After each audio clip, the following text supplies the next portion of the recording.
Si Ibad diseret sampai 7 meter jauhnya. Hampir si Ibad ini jatuh keseret ke dalam jurang. Hai gengs, welcome to Forbia di CHY.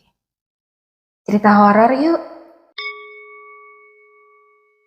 Hai, kenalin aku Forbia. Di channel ini aku udah bahas 2 segmen, yaitu segmen CHY atau cerita horor yuk yang aku bawain ini, dan juga segmen sleep therapy untuk membuat kualitas tidur kita menjadi lebih baik. So check out my playlist and find your own interest. Thank you. Hai gengs, gimana nih puasanya so far? So I hope everything's going well for you. Apalagi sebentar lagi udah mau Idul Fitri. I hope puasanya makin kuat, makin lancar, dan ibadahnya juga makin sering-sering ya guys. Cerita ini aku dapatkan dari Agan Kaskuser dengan username harunjr.dante yang menceritakan pengalaman pendakiannya di Gunung Merbabu bersama 12 orang temannya pada tanggal 18 sampai 20 Juli 2016. Cerita ini sendiri ditulis langsung oleh Mas Dante beberapa hari setelah dia mengalami kejadian mistis atau horor tersebut di Gunung Merbabu. Jadi ceritanya masih fresh, masih fresh ya guys ya. Dan buat kalian yang sekiranya pengen langsung tahu atau langsung baca cerita originalnya, silahkan langsung aja search di Kaskus. Dengan title seperti ini, kalian pasti langsung didirect ke tweetnya Mas Dante ini. Oke, aku langsung aja mulai ke ceritanya. Let's check it out. Cerita ini berawal dari obrolan Mas Dante dengan beberapa orang temennya pada waktu sebelum bulan puasa, saat dia lagi nongkrong sama salah satu temennya yaitu Jiung, yang punya usulan untuk naik gunung. Yang nongkrong itu ada 5 orang, Dante, Jiung, Asad, Dejan, dan Ojan. Akhirnya mereka berembuk untuk menentukan gunung mana yang akan mereka daki pada tanggal 18 sampai 20 Juli, dan akhirnya mereka memutuskan untuk mendaki Gunung Merbabu. Mereka pun akhirnya janjian tuh untuk ketemuan langsung di Stasiun Sudimara pada tanggal 16 Juli supaya mereka bisa sama-sama naik kereta menuju Benggawan dan turun di Stasiun Lempuyangan, Jogja. Singkat cerita, akhirnya mereka ketemu di tanggal 16 Juli itu dan berangkatlah mereka pada jam 11.30 untuk melakukan perjalanannya. Akhirnya pada jam setengah 9 malam mereka tuh udah nyampe di Lempuyangan, Jogja. Mereka pun di situ memutuskan untuk bermalam dulu di Jalan Malioboro, dan di situ mereka nekat banget karena mereka tidurnya tuh di trotoar. Padahal pada waktu malam itu tuh cuaca Jogja lagi gerimis guys. Nah untungnya hujannya itu nggak awet sampai pagi, jadi mereka masih bisa tidur dengan aman. Nah pada waktu subuh mereka memutuskan untuk melakukan sholat subuh dulu di masjid di dekat Malioboro. Setelah itu baru mereka nyambung bus Trans Jogja jurusan Jombor. Disitulah awal pertama kali Mas Dante ini merasakan suasana horor yang mulai menghampirinya. Pada saat mereka menaiki Trans Jogja itu, busnya itu sepi banget sehingga mereka bisa duduk nih. Tapi saat bus ini berhenti di halte selanjutnya, tiba-tiba banyak banget yang naik, tapi yang naik itu kebanyakan wanita dan juga lansia. Sehingga otomatis mereka sebagai laki-laki langsung berdiri dan menyerahkan tempat duduk mereka kepada para perempuan dan juga rakyat tersebut. Nah, pada waktu Mas Dante ini lagi berdiri nih, di depan dia itu ada satu kakek-kakek yang kelihatannya tuh capek banget. Padahal secara logika kalau pagi-pagi itu menurut si Mas Dante kan harusnya seger ya. Tapi menurut aku mungkin aja sih kakek-kakeknya ngantuk gitu. Jadi ya udahlah ya. Nah si kakek-kakek ini tuh dari duduk berdiri. Dia itu seolah-olah ingin mengatakan sesuatu ke si Mas Dante, dan bener aja pada saat si kakek ini berdiri, beliau itu langsung membisikkan beberapa kalimat ke kupingnya Mas Dante. Dan di situ Mas Dante langsung terkejut.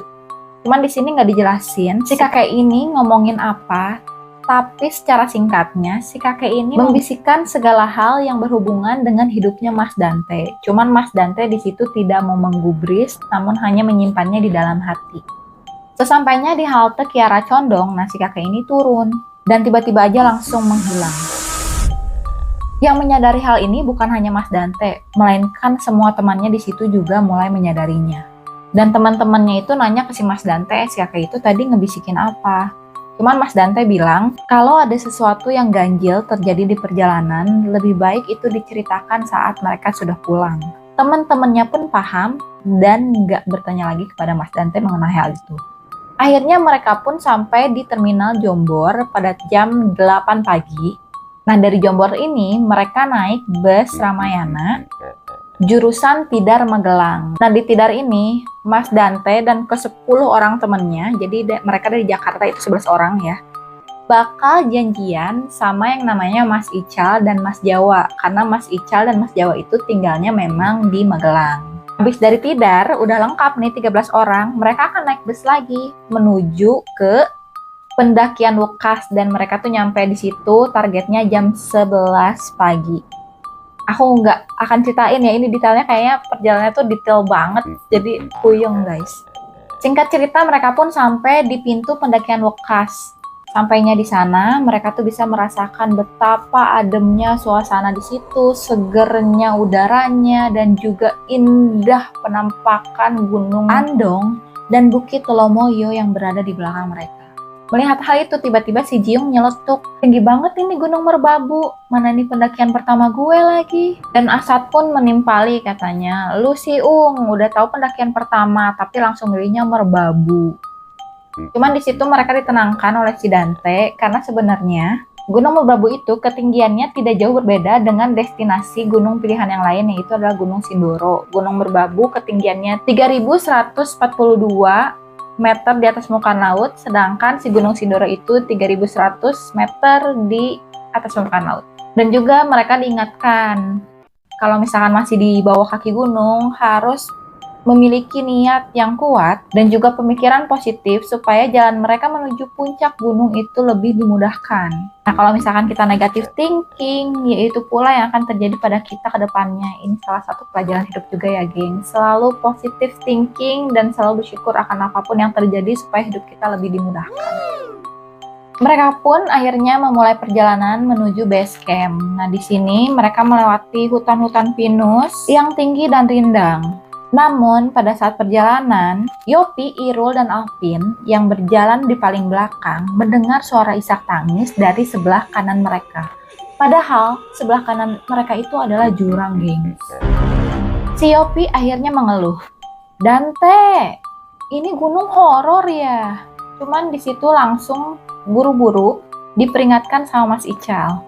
Udah, digubris aja, jangan terlalu banyak diperhatikan, lebih baik kita jalan. FYI, Mas Ical ini merupakan salah satu orang yang diberikan kemampuan oleh Tuhan untuk berinteraksi dengan hal gaib ya, atau di sini kita sebutnya anak-anak indigo gitu. Akhirnya mereka pun fokus lagi sama perjalanan mereka dan sampailah mereka di base camp. Base campnya itu disebut dengan nama base camp Pak Andre. Di sanalah mereka memesan makanan dan juga beristirahat sekalian sholat. Dante pun merasa sangat lelah karena perjalanan cukup panjang dan akhirnya mereka memutuskan untuk beristirahat dan menginap di base camp tersebut. Sehabis makan dan sholat, mereka tuh tidur bablas sampai subuh dan dibangunin keesokan harinya supaya siap-siap untuk sholat subuh dan juga packing ulang. Setelah sholat subuh, mereka keluar dari ruangan dengan maksud untuk melihat pemandangan. Saat mereka melihat ke atas, sekelebat kelihatanlah orang hitam terbang di atas mereka. Ibat, Alvin, dan Dejan yang memang lebih penakut akhirnya memutuskan buat masuk ruang base camp lagi, sedangkan yang lainnya cuma tertegun memproses mengenai apa yang mereka lihat tadi. Dante pun berusaha untuk menenangkan teman-temannya sekaligus untuk memecahkan ketegangan di antara mereka. Udah, itu mungkin adalah ilusi optik aja guys, wajar masih pagi dan gelap juga. Tapi Mas Ica langsung menembali seperti ini. Itu bukan ilusi optik kok, itu memang benar makhluk sini. Itu penghuni pos 1 bayangan. Di sini Dante rada gemes nih sama Mas Ica. Udah tahu teman-temannya penakut kok Mas Ica malah ngejelas-jelasin yang kayak gitu. Dia khawatirnya yang lain nyalinya jadi ciut dan pendakian takutnya nanti jadi terganggu. Anyway, mereka pun menggubris perasaan itu dan semuanya masuk ke dalam base camp untuk melakukan packing ulang. Mereka pun mulai pendakiannya. Dan jalanan mereka itu masih terdiri dari susunan batu dan melewati rumah warga. Di ujung rumah warga itu terdapatlah sebuah makam yang kayaknya tulisan dari Eyang apa gitu, itu disensor. Dan itulah adalah penanda bahwa jalur rumah warga sudah selesai dan mereka akan masuk ke area vegetasi atau area pohon-pohon rindang lah ya kita bilangnya. Saat melewati makam tersebut, mereka itu sebenarnya merinding guys, karena mereka merasa ada sosok yang mengintip mereka di balik bangunan makam tersebut. Cuma hal itu pun mereka hiraukan dan tetap mereka berteguh hati untuk melanjutkan pendakian ini. Pada saat perjalanan mereka menuju pos 1, namanya itu pos 1 pohon tumbang karena memang ditandai dengan adanya pohon tumbang. Ada gangguan-gangguan yang memang berupa suara yang menyerupai suara obrolan orang banyak. Awalnya mereka tuh menghiraukannya, tapi lama-lama akhirnya mereka sadar juga kalau suara tersebut tuh dirasa agak kurang wajar. Cuman di situ si Mas Ica mengingatkan, hati-hati ya, di sebelah kamu tuh jurang loh, fokus ya fokus. Mereka pun sampailah di pos 1 tumbang. Nah di pos 1 pohon tumbang. Nah di dekat pohon tumbang tersebut, tiba-tiba si Ojan lari ke arah pohon tumbangnya. Karena dia bilang dia ngelihat ada nenek-nenek pingsan. Di situ pun Mas Ica langsung nyamperin si Ojan. Dan Mas Ical itu komat kamit, lalu tiba-tiba Ojan tenang kembali. Dante lalu nyamperin Mas Ical buat nanya, sebenarnya apa sih yang terjadi? Cuman di situ Mas Ical bilang, udah, gak usah tanya apa-apa, wes langsung aja kita jalan lanjut. Mereka tuh gak lama nih di pos 1 tersebut dan langsung melanjutkan perjalanan menuju pos 2. Perjalanan menuju pos 2 sendiri sebenarnya nggak banyak gangguannya. Paling mereka tuh di situ ngelihat kayak ada kijang berwarna emas, harimau putih, monyet gak berbuntut, dan lain sebagainya. Mereka pun memutuskan untuk break bentar sekitar 10 menit di pos 1 Telaga Arum, lalu melanjutkan perjalanan ke pos 2. Nah di pos 2 inilah mereka merencanakan untuk camping selama 3 hari 2 malam. Sampainya di pos 2 mereka itu langsung mendirikan tenda mereka, dan juga sambil ngeliat-liat pemandangan. Singkat cerita mereka beristirahat di tenda yang mereka udah pasang dan juga mereka masak buat makan siang karena memang pas mereka nyampe si pos 2 itu hari udah menunjukkan jam 11.30 jadi udah waktunya jam makan siang. Setelah makan siang, Mas Ical pun menginstruksikan semuanya untuk membagi kelompok buat ngumpulin kayu bakar untuk persiapan mereka nanti malam. Karena nanti malam itu suhunya bisa mencapai ke 0 derajat Celcius. Mereka pun akhirnya dibagi menjadi 3 tim, yang masing-masing beranggotakan 3 orang.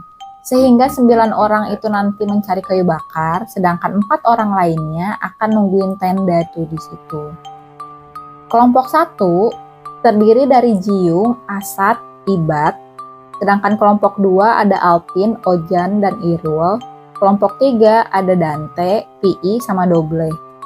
Dejan, Bang Jawa, Mas Ical, sama Yopi itu jaga tenda. Semuanya pun diberi pesan agar supaya jangan mencar-mencar dan pesan khusus dari Mas Ical supaya mereka jangan menghancurkan tanaman yang masih hidup, melainkan cari memang ranting-ranting yang udah tergeletak untuk dijadikan kayu bakar. Timnya si Dante ini bener-bener gak ngalamin gangguan sama sekali, jadi proses mengumpulkan kayu bakarnya itu memang dirasa cukup smooth ya, cukup lancar. Namun memang yang ganggu itu paling ya monyet-monyet yang memang ada di situ loncat dari satu sisi ke sisi lainnya.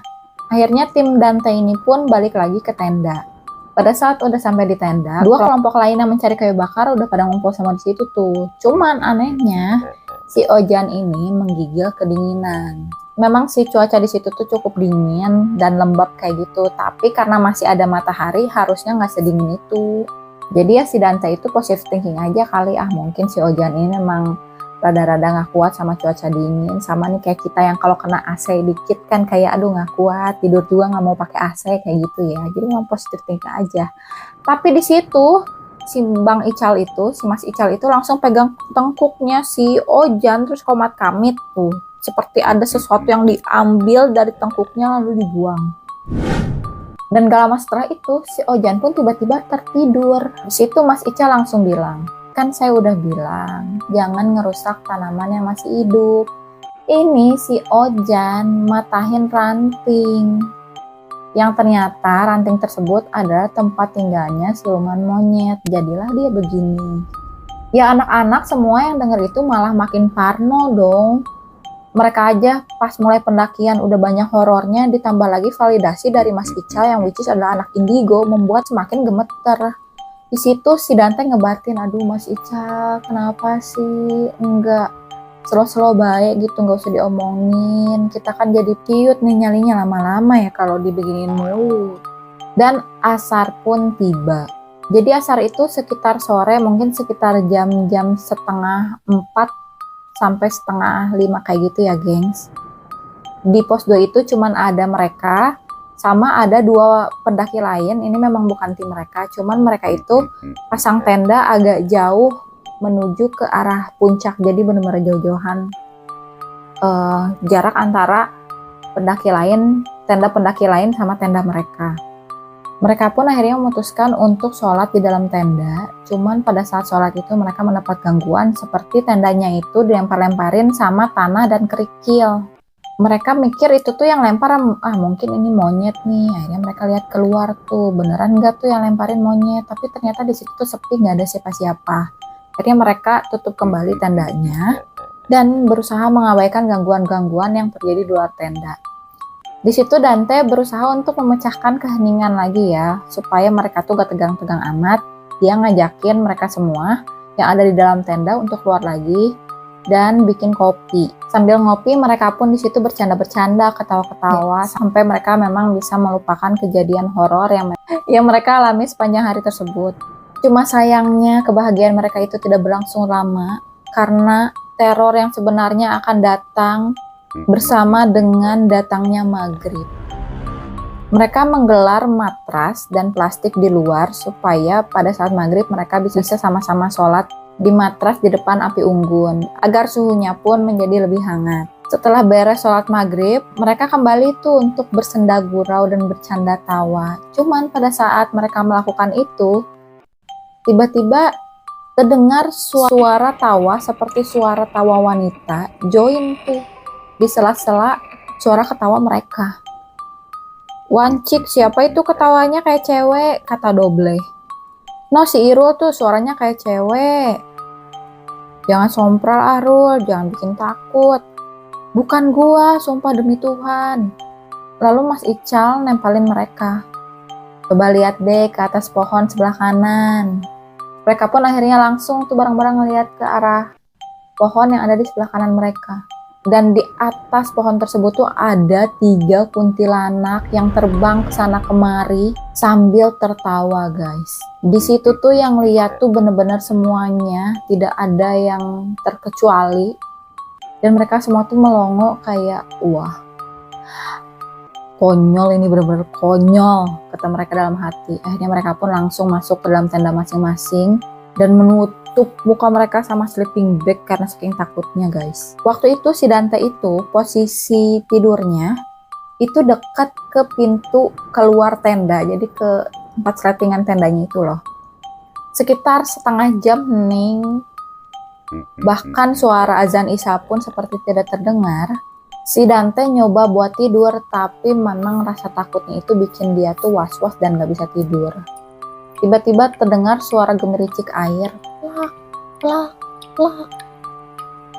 Sepertinya di luar tuh lagi hujan. Terus si Yopi bilang kayak gini ke si Dante, "Teh, tolong dong itu sepatu yang di luar dimasukin, diraba aja pakai tangan, keluarin aja tangan lu dari celah-celah sleting. Soalnya takutnya lembab buat dipakai besok." Dante pun nurut dan buka sedikit si sletingnya, keluarin tangannya meraba-raba untuk masukin sepatu-sepatu mereka. Cuman si Dante nih pas dia ngeluarin tangannya, kok kayaknya nggak ada angin sama nggak ada hujan ya, kan ngerasain dong pasti kulit tangannya. Cuman suara air turunnya itu masih kedengeran nih di telinga mereka semua. Terus si Irul bilang kayak gini, "Tutup bego Teh, itu lihat depan elu. Tutup Teh, itu apaan? Lah, itu apaan? Tutup." Dante pun bingung ini teman-temannya pada kenapa, dan akhirnya dia pun memalingkan mukanya keluar. Dan ternyata di luar itu ada Mbak Kunti yang wajahnya itu penuh dengan darah sedang menatap mereka dari luar guys. Langsung si Dante itu tutup tendanya dan bilang ke semuanya, udah kita tidur aja, udah. Jangan banyak bacot, katanya kayak gitu. Nah setelah si Dante itu menginstruksikan semuanya buat tidur, 4 dari 6 orang yang ada di tenda tersebut emang berhasil tidur. Namun 2 di antaranya yang tidak lain adalah si Mas Dante sendiri dan si Yopi itu gak bisa tidur. Tiba-tiba terdengarlah suara orang nyinden yang memecah keheningan di malam itu. Yopi pun bertanya kepada Dante apakah dia mendengar suara orang lagi nyinden. Cuman di situ Dante berusaha buat menenangkan dengan mengarang cerita bahwa mungkin itu suaranya Mas Ica kali, karena Mas Ica kan berasal dari Jawa jadinya dia nyinden. Tapi hal itu tuh gak masuk akal buat si Yopi karena suaranya itu adalah suara perempuan, bukan suara laki-laki. Dante pun mulai menenangkannya dan bilang mungkin itu pendaki yang baru sampai, jadi udah gak usah terlalu kita fokusin ke hal kayak gitu. Baru mulai mereka mau positive thinking, tiba-tiba tenda mereka pun mulai ditimpukin lagi guys. Selain itu, dari arah belakang tenda terlihat siluet bayangan yang sangat besar berjalan mendekat menuju tenda mereka. Di situ Yopi bergidik takut sambil melihat ke Dante. Namun langkah kaki dari siluet tersebut terus mendekat dan berhenti di depan Dante. Mereka itu hanya terpisahkan oleh selapis kain tenda aja. Tiba-tiba terdengar suara gluk. Terdengar suara air dirijen seperti sedang diminum. Lalu gak lama dari samping tenda terdengar suara mengikik tertawa diiringi dengan sisi tenda yang mendorong ke arah dalam seperti ada orang yang menekannya dari luar. Di situ pun Dante mulai melawan tekanan itu. Jadi pas si tendanya itu dibelesekin ke dalam, dia langsung dorong lagi keluar, dibelesekin dia lagi dorong lagi keluar. Berharap siapapun yang berada di sisi seberang, di sisi luar tenda, memahami kalau mereka itu udah lelah dan benar-benar gak ingin diganggu. Pada waktu itu jam menunjukkan pukul 11 malam dan mereka itu rencananya harus bangun jam 2 pagi untuk melihat sunrise. Tapi pada saat posisi kayak gitu bakal susah banget sih buat mereka buat istirahat. Tapi Dante dan Yopi akhirnya memutuskan buat tidur supaya mereka ada tenaga lebih buat naik ke puncak ini hari nanti. Bunyi alarm pun membangunkan Ical dari tidurnya. Pada saat itu jam tepat menunjukkan pukul 2. Dingin, itulah kata pertama yang Dante ucapkan karena memang benar-benar dingin banget pada saat itu. Terlihat dari tenda yang ada di sebelahnya, sepertinya Mas Ical juga udah bangun. Akhirnya si Dante bilang, Mas Ical tolong bangunin dong teman-teman yang di tenda itu supaya kita bisa muncak. Mas Ical pun langsung menyaut, iya tenang aman, katanya kayak gitu. Setelah semuanya udah siap, udah pakai baju dengan berlapis-lapis karena memang dingin banget, mereka pun keluar dari tenda. Pas udah keluar dari tenda, si Dante hitungin tuh orang-orangnya dan ternyata kurang 1 orang, yaitu si Jawa. Yang memang tinggalnya itu di tendanya Mas Ical. Akhirnya si Dante nanya ke Mas Ical, Jawa kemana? Katanya si Jawa itu lagi tepar, lagi sakit dia. Sehingga diputuskanlah bahwa si Mas Ical akan ngejagain Mas Jawa dan gak akan ikut naik ke puncak karena emang si Mas Ical sama Mas Jawa ini udah sering naik ke Merbabu ya, jadi kayak mereka gak akan terlalu memaksakan diri lah, apalagi dalam kondisi yang lagi sakit untuk ngeliat sunrise. Jadi nanti yang akan naik ke puncak itu 11 orang yang memang rombongan dari Jakarta nih. Di situ si Dante itu udah was-was karena dia ngerasa kan satu-satunya yang memang bisa diandalkan di dunia permistisan itu adalah si Mas Ical. Sedangkan Mas Icalnya malah tinggal buat jagain Mas Jawa. Ya udahlah 11 orang ini diputuskan untuk naik bersama-sama. Di situ si Dante bilang ke Mas Ical, aduh Mas Ical sebenarnya gue gak pede nih buat jadi leader untuk naik ke puncak. Gimana kalau nanti di jalan ada gangguan, gue gak tahu apa yang harus gue lakuin. Cuman Mas Ical bilang, serahkan segalanya kepada Tuhan. Yang namanya mau naik ke puncak itu pasti banyak banget rintangannya. Cuman apapun yang terjadi itu pasti terbayar setelah kalian ada di atas puncak. Di situ pun si Dante mulai merenungkan. Memang kita itu hidup tidak akan jauh daripada rintangan, apalagi kalau kita memiliki tujuan untuk sampai di puncak. Di situ pun dia akhirnya memantapkan dirinya untuk ngelit teman-temannya melihat summit di puncak Merbabu.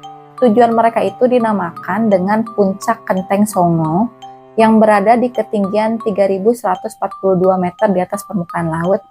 Namun selain itu sebenarnya ada puncak lainnya, namanya itu puncak Syarif, terus puncak Triangulasi. Nah, baru di sini puncak Genteng Songo. Mereka pun mulai jalan untuk muncak dan posisi sweeper yang tadinya dipegang oleh si Dante digantikan sama si Jiung.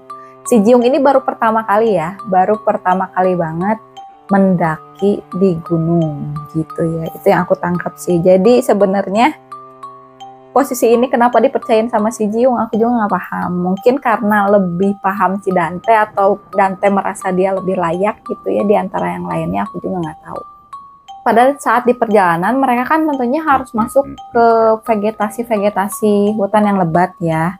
Pada saat mulai masuk itu si Yopi sama si Doble itu teriak, "Oh, apaan itu, matanya merah banget," kata si Doble. Terus kata Yopi, udah jangan ditunjuk, ayo kita jalan aja. Kondisinya tuh masih agak gelap meskipun ada terang bulan, karena memang si terang bulan itu tertutup oleh dedaunan hutan yang agak rindang. Nah, mereka tuh fokus berjalan menuju ke pos 3 nih. Di pos 3 itu ada pelang yang ngarahin mereka untuk jalan ke arah puncak. Jadi sebenarnya dari pos 3 itu tinggal jalan lurus, gak lama mereka pasti akan nyampe ke si puncak Genteng Songo. Tapi pas si Dante lihat-lihat, si arah lurusannya itu kok nggak kelihatan ada di sebelah mana. Karena nggak kelihatan itu si jalan lurusannya tuh kayak gimana, akhirnya Dante milih buat jalan ke arah kanan. Karena di arah kanan itu memang terlihat kayak jejak-jejak ada pernah orang lewatin kayak gitu. Mereka akhirnya melalui jalan yang dipenuhi dengan semak-semak dan belok kiri sedikit, gak taunya itu adalah jurang. Akhirnya Dante pun memutuskan untuk putar balik ke arah si pelang penunjuk jalan tadi. Dan dia celingak-celinguk. Jalan yang dilaluin yang memang ada jalan berbatu tadi tuh, kok tiba-tiba hilang. Dia di situ langsung merinding. Karena jelas-jelas dia tuh ngelihat ada jalan berbatu itu, guys. Tapi tiba-tiba kok pas balik lagi hilang. Mereka jalan terus sampai akhirnya tiba di pos batas kabupaten. Di situ mereka break bentar sembari menikmati keindahan Kelip Kota Magelang. Saking indahnya pemandangan yang mereka lihat, mereka pun lupa sama perasaan takut yang mereka alami dari teror sepanjang jalan. Baru sempet tenang sedikit, tiba-tiba teman mereka si Ibad diseret sampai 7 meter jauhnya. Hampir si Ibad ini jatuh keseret ke dalam jurang. Anak-anak pun di situ pada histeris, terutama si Dante. Dia pun sontak berteriak, "Bang, gua tuh gak ganggu elu ya, kenapa sih lu kalian semua tuh ganggu kita?" Si Dante di situ tuh udah benar-benar frustasi sama apa yang mereka alami. Si Doble pun di sini berusaha untuk menenangkan, udah, jangan kayak gitu, kesannya kamu nanti nantang mereka, kata si Doble. Mereka pun akhirnya memutuskan untuk jalan kembali, dan aminnya selama perjalanan yang tadinya gangguan-gangguan fisik itu udah mulai berkurang dan beralih menjadi gangguan-gangguan berupa suara. Gak nyangka matahari udah mulai terbit. Saat itu waktu menunjukkan pukul 4 dan mereka masih belum sampai juga di puncak Genteng Songo. Dan akuin sih mereka tuh jalannya lambat banget, ditambah lagi dengan cuaca yang begitu dingin sampai mereka tuh kena frostbite. Jadi kulitnya tuh sakit-sakit karena saking dinginnya dan bibir mereka pun pecah-pecah. Sambil jalan Dante pun menangis. Dia minta maaf ke teman-temannya karena gagal membawa mereka untuk melihat sunrise di puncak Genteng Songo yang menjadi tujuan mereka. Dante pun di situ ditenangkan oleh teman-temannya. Jiung pun memberikan semangat sambil bilang, "Ayo Teh, kita bisa. Kita ayo jalan lagi, itu di depan kayaknya ada puncak." Sesampainya di pertigaan, Dante memilih jalur yang sebelah kiri, dan benar saja di situ tampak banyaknya bunga edelweiss yang menandakan bahwa mereka sudah sangat dekat dengan puncak Syarif. Di situ pun Dante menjadi emosional dan mulai menangis lagi. Sampai akhirnya, oke guys, kayaknya durasinya super duper panjang, jadi aku bikin video ini sebagai video part 1 dan video terakhirnya nanti di video part 2. Ceritanya sih lumayan seru, panjang, dan juga banyak pelajaran yang bisa dipelajari, jadi make sure kalian untuk stay tune dan tungguin video part 2 dari pendakiannya Mas Dante. Thank you buat kalian semua yang udah nonton video ini. Kalau kalian suka silahkan like. Jangan lupa buat subscribe supaya kalian gak ketinggalan notifikasi video baru dari aku. Thank you for watching.